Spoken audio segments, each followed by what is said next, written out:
I had to first realize what I was doing that was giving you a negative about me, that I didn't love Perception, yeah. you or had no care about you. That for me was hard. I'm like, oh, how could that even happen?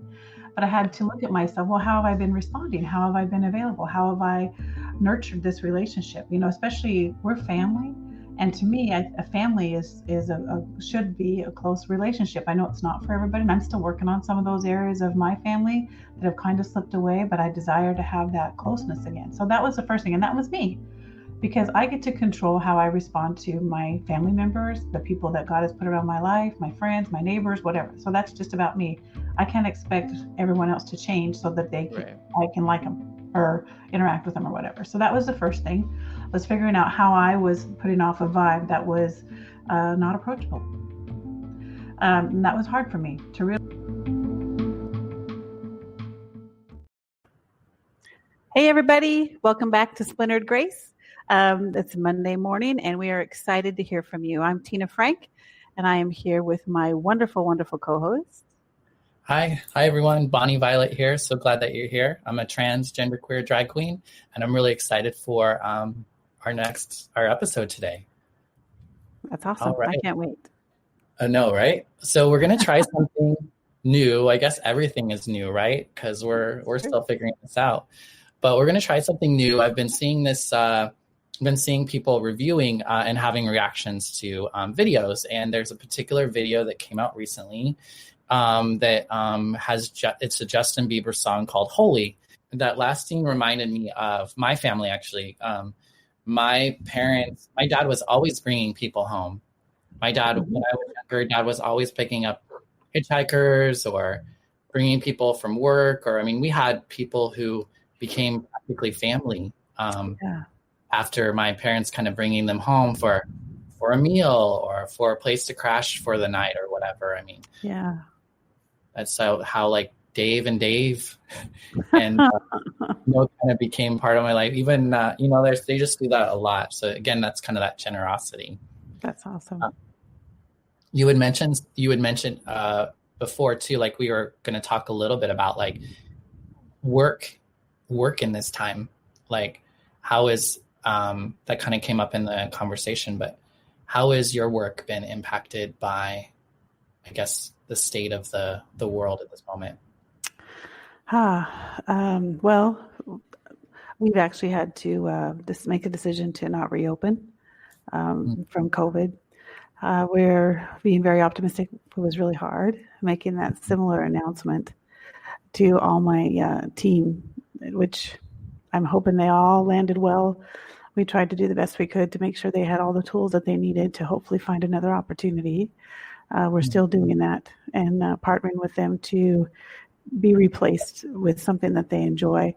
I also tried to encourage them to take the opportunity, maybe if it was available, to expand their, education or training, so that when things got a little more, normal, if that's even the right thing to say, that they would be positioned to step into something even better than where they were at. I always had I always wanted my team to just pass through our business and be on their way to something greater. Because I think, especially for the type of business that I had, that's what it was, just there to help give them some groundwork, give them some working capital, develop some disciplines, and move on to that next great thing that they're going to do. So I'm sad that I'm not going to get to be a part of their journey anymore in that regard. But I'm grateful for the time that I was able to have. Gosh, it's been like 12 years to partner with some folks all over the country to be a part of their story. And I pray every day that they're all landed well, that they're moving in the right direction, and that maybe once in a while, if they think of us and the opportunity that we were able to share, that they would give us an extra prayer.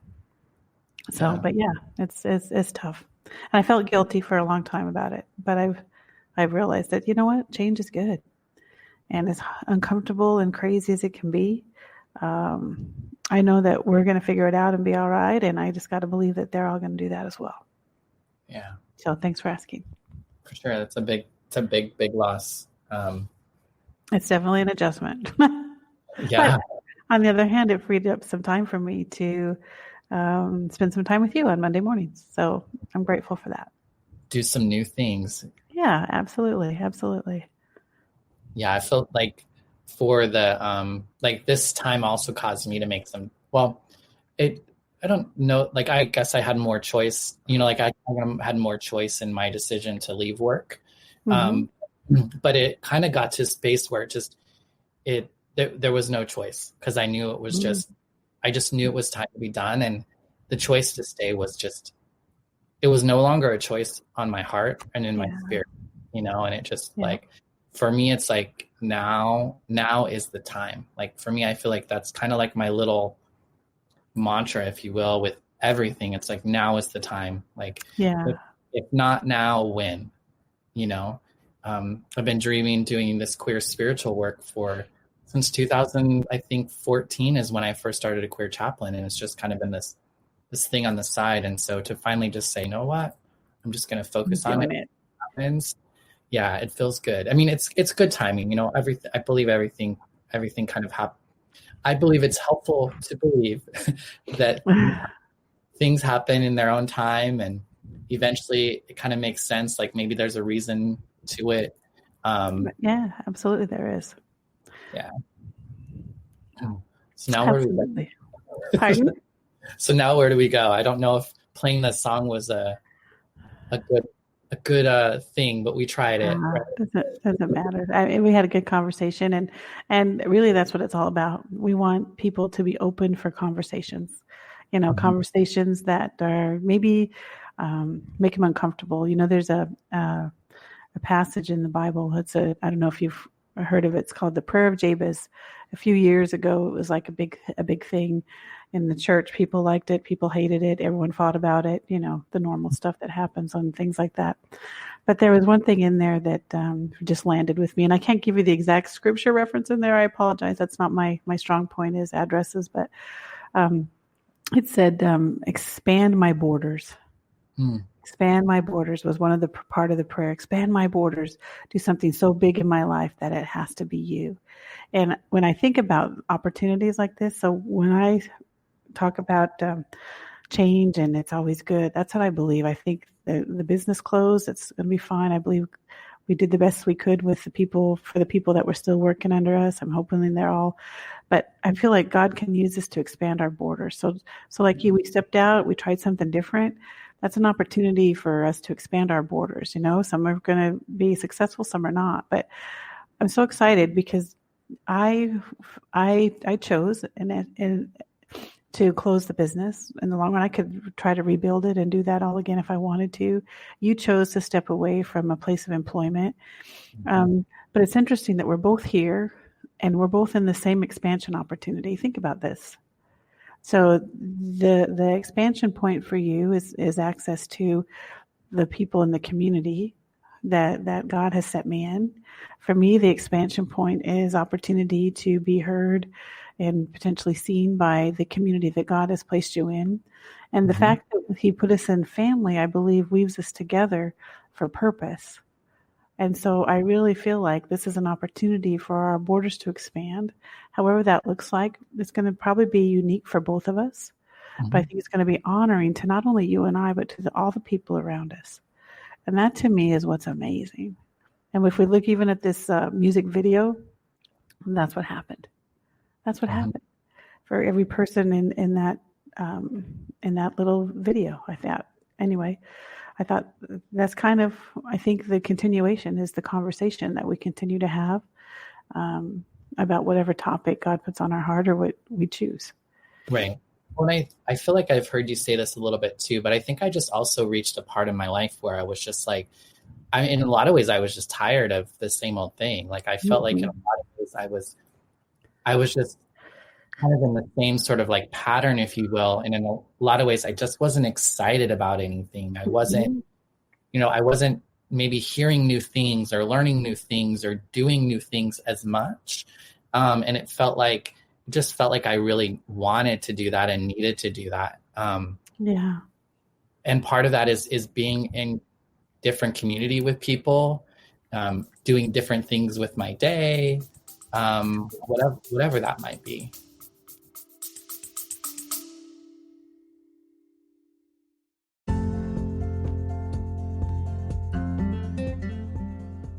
Hey y'all, it's me again, Bonnie Violet. I just wanted to take a second and thank my Patreon members. Patreon members are folks who contribute on a monthly basis anywhere from $3 to $150 a month to support the work of a queer chaplain. Big shout out to Victoria Thompson, Jason Brandt, Brandon Stanton, Kim Silva, Brandy McCarg, Randy Sandknott, Bob Kaiser, Joey Heckmeister, Violet Rhiannon, Gabriel, Jonathan, Petrick, and Todd Atkins Whitley. Thank you so much for your continued contributions. And if you're interested in joining the Patreon, just check the link in the description. Go to patreon.com/Bonnie Violet. Thanks so much. Bye-bye.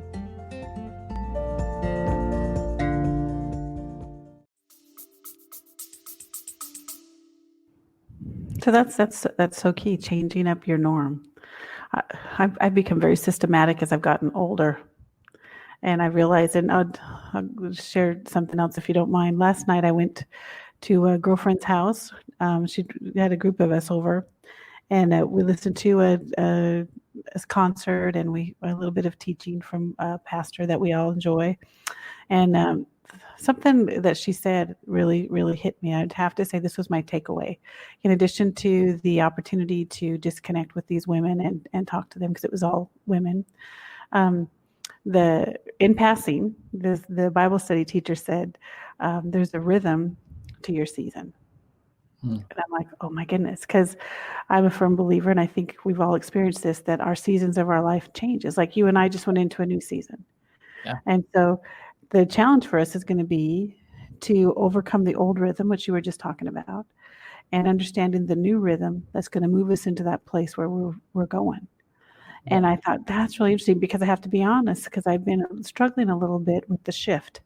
And people, you talk to people, like, oh my goodness, how hard to lose a business. That's all done. The decision was made, it's done, it's fine. But it's the shift, it's the normalcies we have, the getting ready for your day, the time you spend doing this, the time you spend doing that, you know what I'm saying? It's all changed. Mm-hmm. So the rhythm of our day is gonna change. And so the challenging part is trying to discern what that new rhythm looks and feels like, so that it continues to move us to a place of fruitfulness in this season.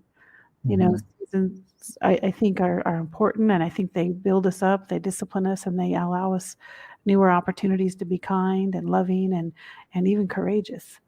And so figuring out that rhythm, I think, is really, really important.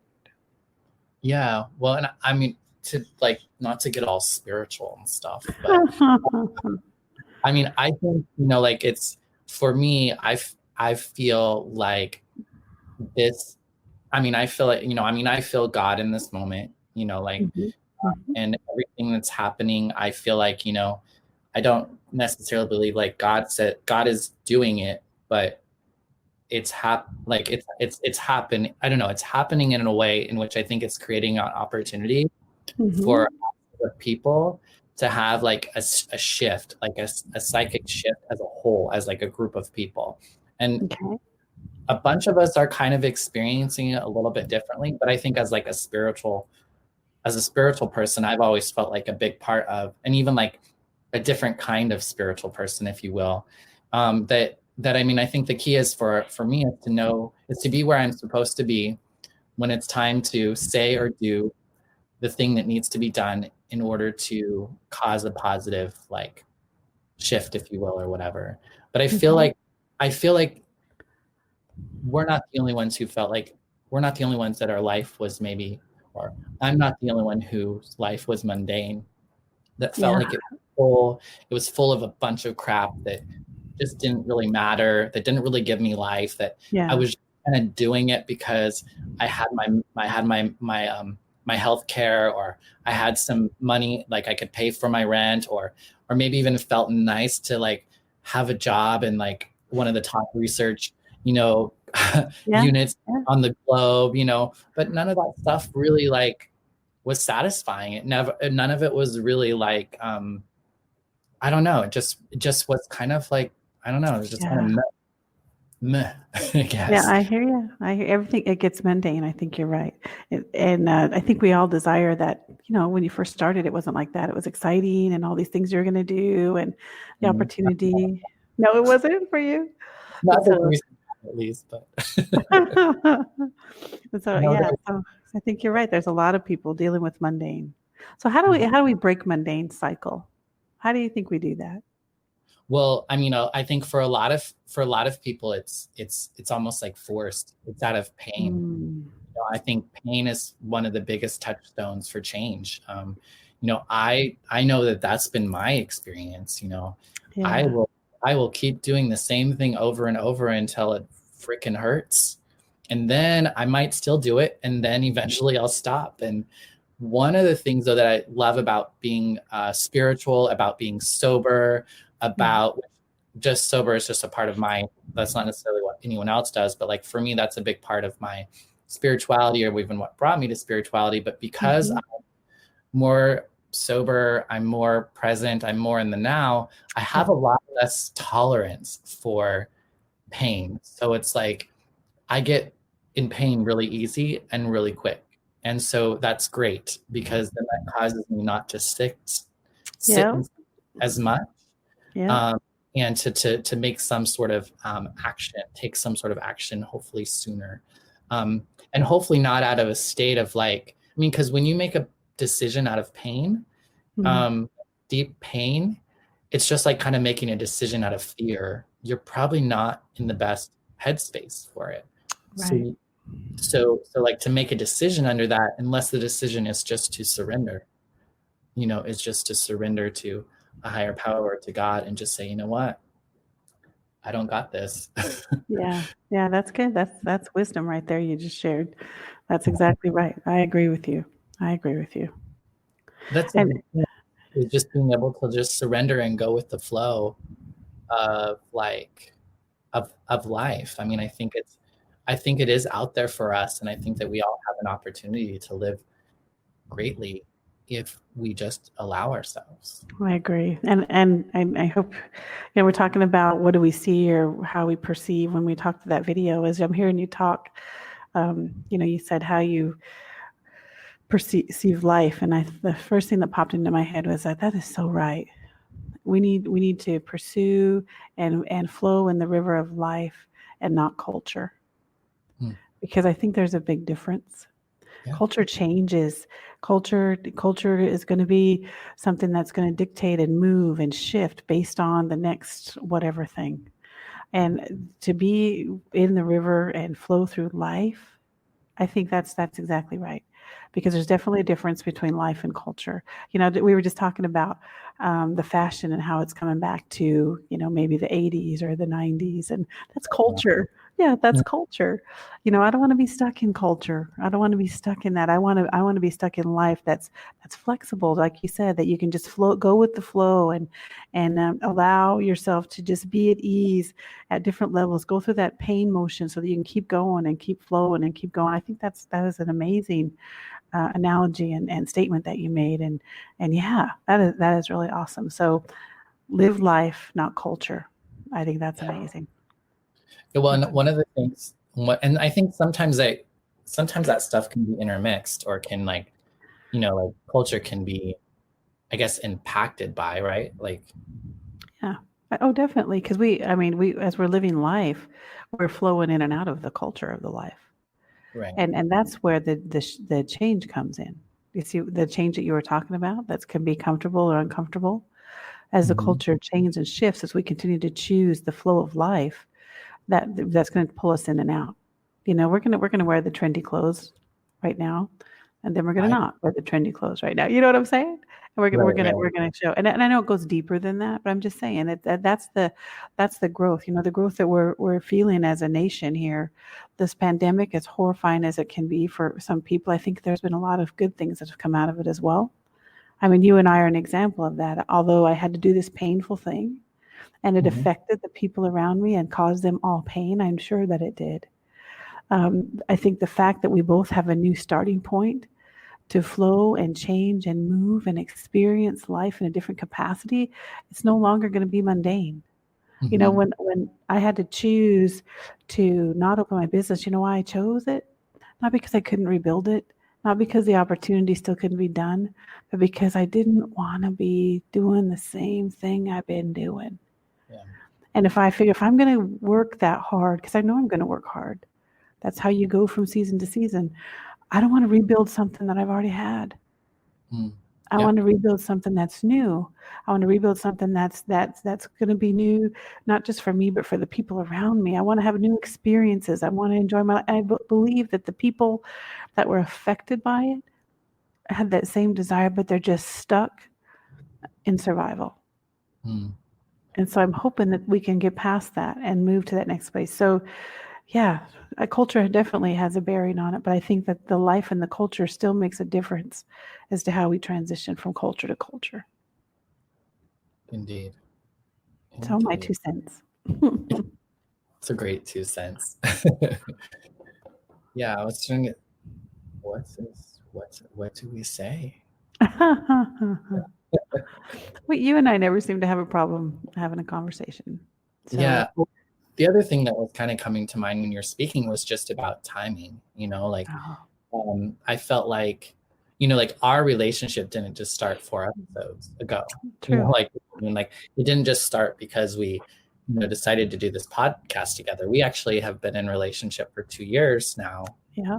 pretty steadily, almost on a weekly basis. So I think, we've been able to kind of be there for one another, like during these times, I guess. Like Yeah. you've Yeah. been there. I mean, I feel like I'm on the other side of a lot of depression and a lot of just kind of like challenge with life. And maybe I don't know if I felt like you held a lot of that for me the last couple of years. I sure prayed for you a lot. I still pray for you a lot. And I appreciate that because I know you do. yeah, because I mean I've always just appreciated your chipperness every time you called. It just lifts my spirit. I mean, I love our time when we get to just like talk. And like you said, like half the time, now we're on a podcast, it might feel a little forced or like, what are we going to talk about today?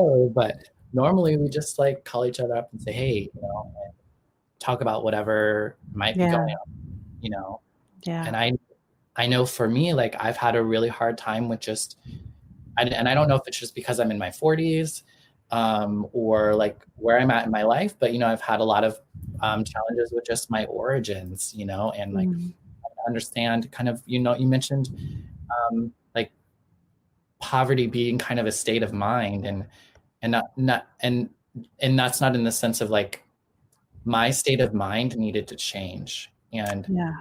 I was struggling with really having the imagination of it being different than what it had always been. And I hadn't realized how much of my life was at that same level. I kind of feel like, and I do feel like, I want to say poverty. It was like but poverty in the sense of like lack, like I could be experiencing more abundance in my life, but I haven't allowed myself to That's do that. exactly right.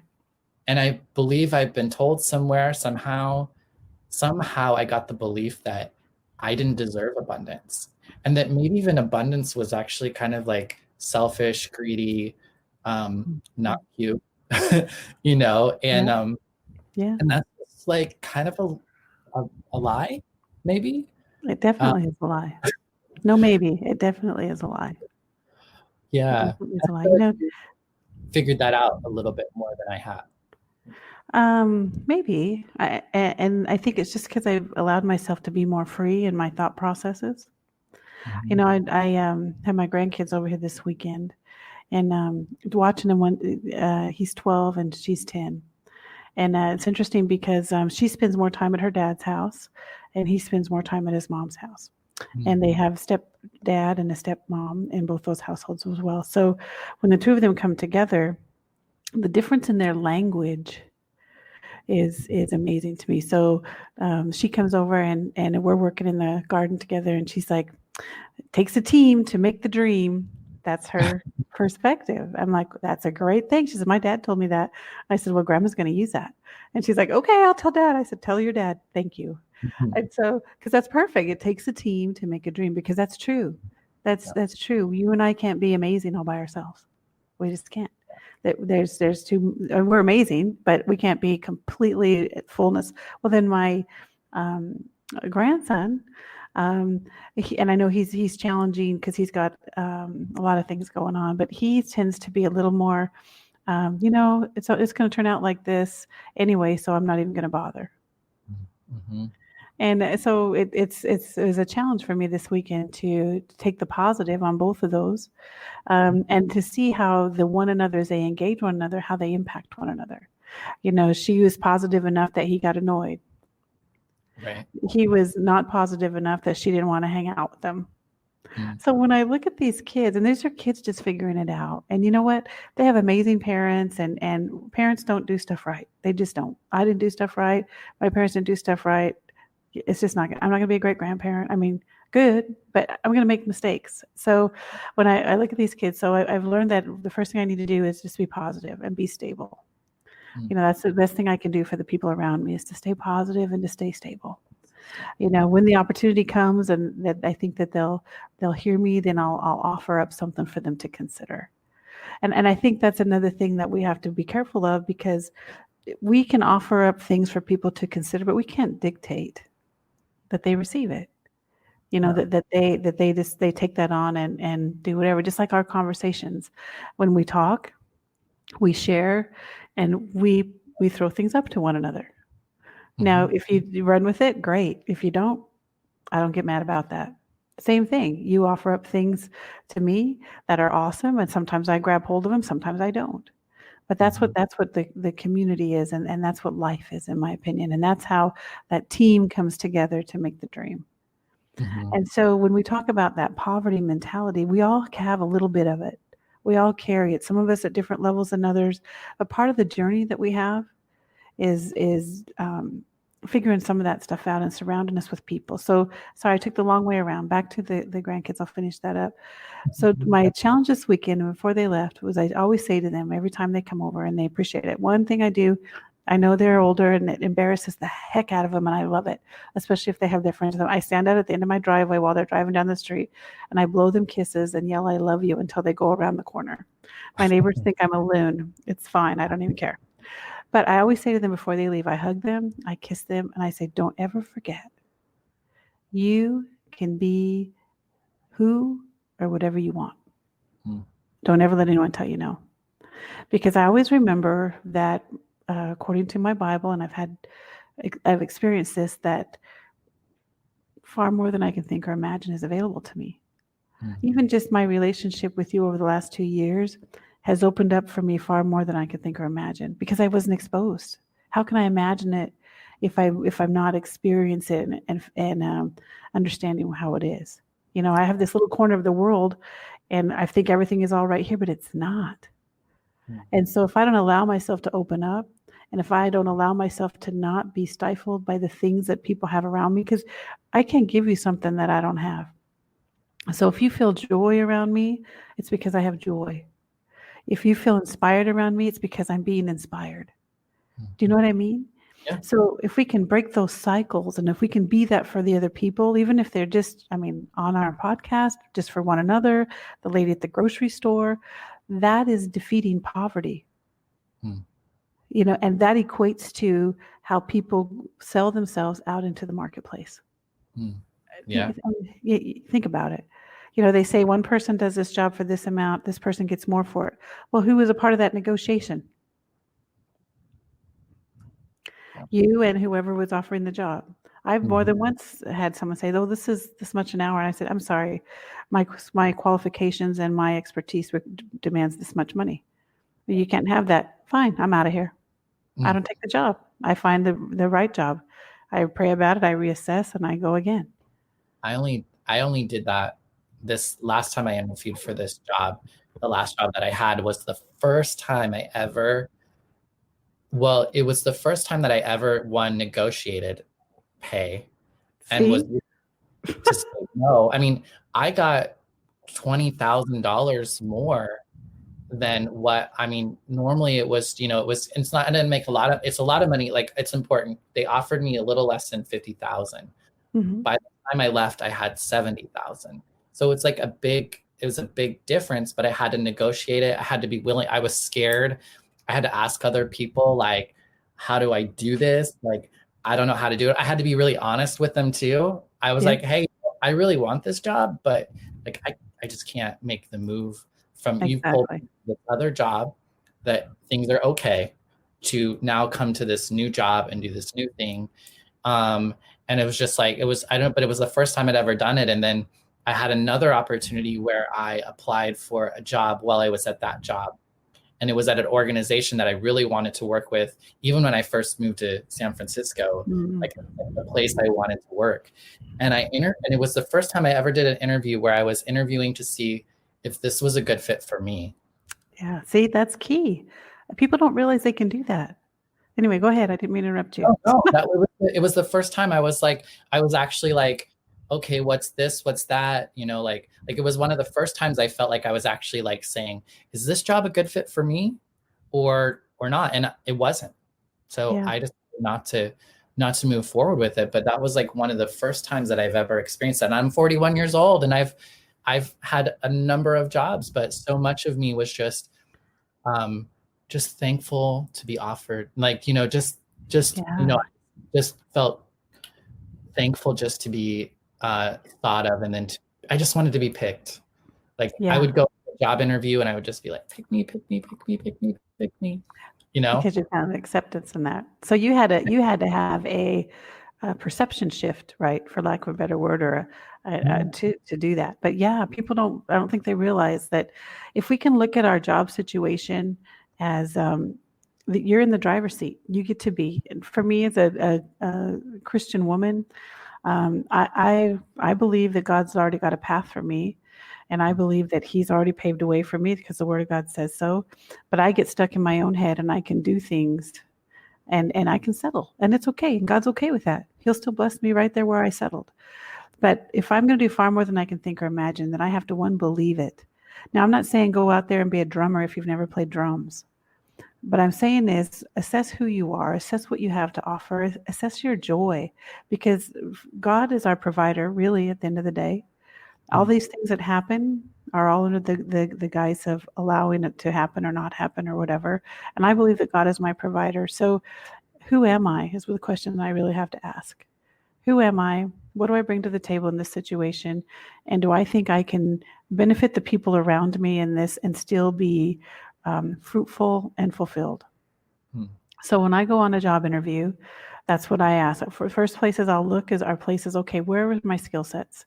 These are the things based on what's in the paper this week. I guess you guys don't newspaper on the internet this week. It's like the newspaper. That I think might be there. Now, out of these, what's a little about the company? So I look, what's about the company? So from there, I'll narrow down to here. But then when I go to my interview, it's not an interview if I'm qualified. It's an interview if they're qualified for me to work there. Because I don't want to be stuck in a place that I'm miserable. Now, I may get in there and be miserable anyway.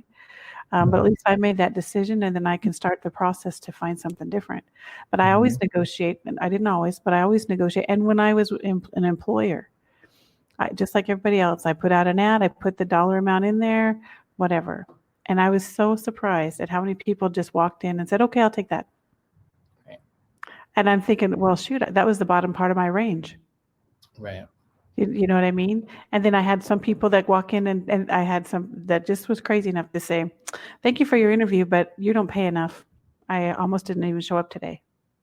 So then I said, okay, I said, fair question. Thank you for saying that to me. What dollar amount are you available at? And they would tell me if it was in my range, I usually hired him at that dollar amount. Right. If it wasn't in my range, I said, you know what? You're amazing. I hope you find that dollar amount you want. Here's some other companies that I know is hiring because I just couldn't do it. So I think people need to understand that they have the ability to do that. Well, and I think it's just understanding your worth and your value, which I don't think I really did. And I think that, like, to say like I don't understand my worth or my value, like that sounds like really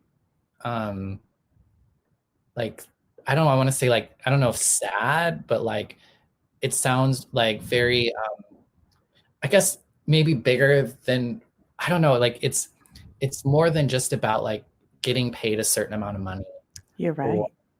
or getting a certain job. Like You're right. I it had nothing, like I worked so hard to do those sorts of things to make up for this feeling inside me that said I wasn't enough and that I wasn't Mm. worthy. Um, I didn't go to college. Um, whatever, whatever, you know, and like that was really the core of everything for me. It really had nothing to do with all this sort of stuff. And I've spent most of my life, as amazing life as it is, and I wouldn't change anything, but a lot of my drive and a lot of my motivation has been without grace, but actually Mm. with like trying to earn my and validate my existence, which is not of God. Like that's not how it was created. That's Um, right. but it's been my experience, and it's been my experience for a reason. I believe that the way that I make that better is I can turn that into an asset. You know, I can turn my experience into something that people can identify with, and maybe, you know, like just like I'm beginning to have a new experience, and I have Yeah. progressively, you know, like this has been a progressive thing. Like I've more and more and more and more and more I've realized my value and my worth. And you know, so it's not to say that like it's just like a, you know, like I'm shit and then like I'm amazing. It's Yeah. like Yeah.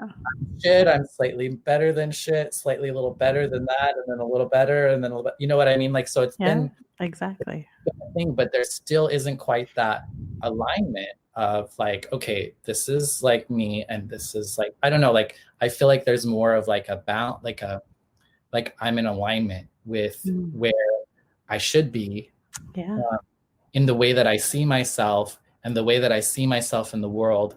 And I see that people respond to me in the world and all that sort of stuff. Does that make Yeah. sense? Yeah. Makes perfect sense. Perfect sense. Whereas I feel like for so long I was just trying to grab to this space that I wasn't at yet, Yeah. for whatever reason. And now it's just kind of like, it's just, you know, like if I can do that, like a straight line. Yeah.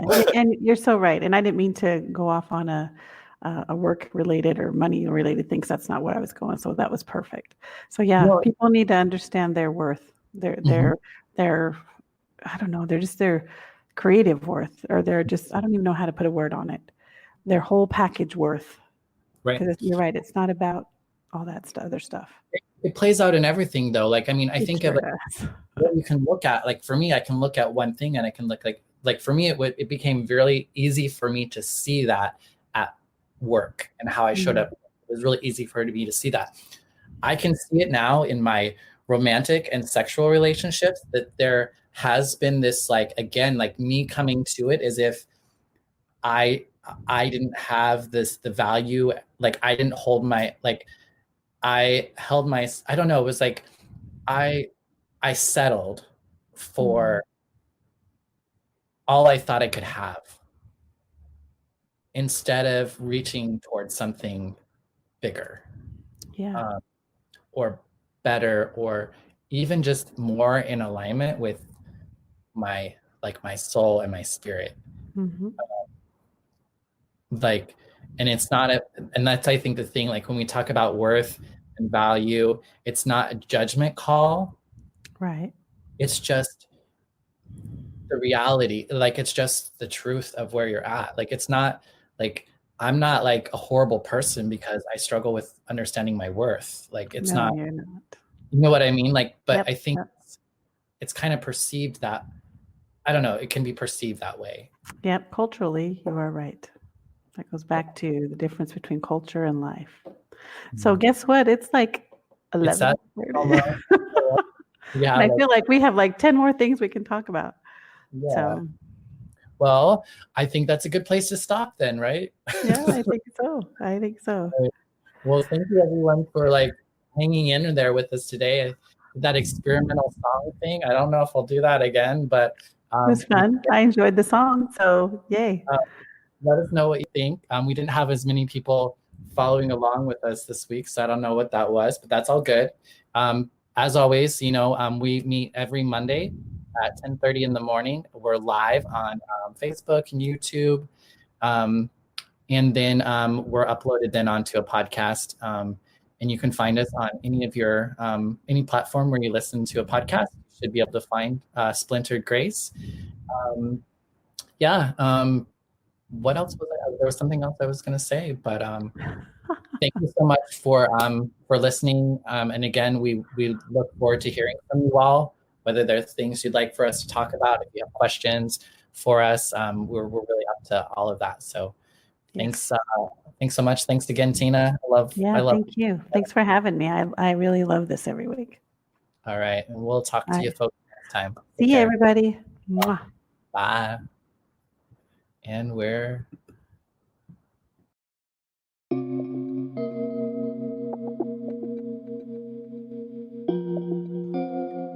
Hey, how's it going? Bonnie Violet here. I'm a trans femme, genderqueer, spiritual drag artist, and digital chaplain. And in case you didn't know, I could really use your support. Engage, rate, subscribe, follow, comment, share this episode, book me to keynote, panel, guest on your show, or officiate your wedding or memorial, in or out of drag, collaborate, join the team, be a guest, make a pitch, sponsor an episode, join my Patreon, send me a tip on Venmo or PayPal. Just do something. Thank you so much for your continued support. Check out the links in the description.